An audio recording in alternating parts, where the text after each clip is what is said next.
দর্শিতার শরীরে কোনো আঘাতের চিহ্ন না থাকলে তাকে ধর্ষণ বলা যাবে না। 18 DLR WP 91। উক্ত রায়ে বলা হয়েছে, একজন প্রাপ্তবয়স্ক পুরুষ কর্তৃক একজন প্রাপ্তবয়স্কা মহিলাকে ধর্ষণ করা একটি কঠিন কাজ।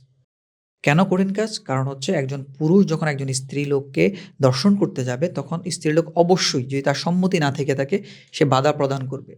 তখন বাধা প্রদান করতে গেলে পুরুষ মানুষটি যখন ফোর্স করবে, তখন তার শরীরের বিভিন্ন জায়গায় আঘাতের চিহ্ন থাকবে।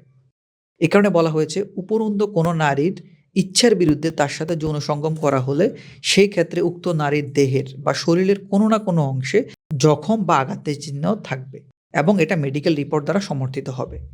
এই কারণে বলা হয়েছে, যদি দর্শিতার শরীরে কোনো আঘাতের চিহ্ন না থেকে থাকে, সেই ক্ষেত্রে সেটা ধর্ষণ হয়েছে এটা বলা যাবে না।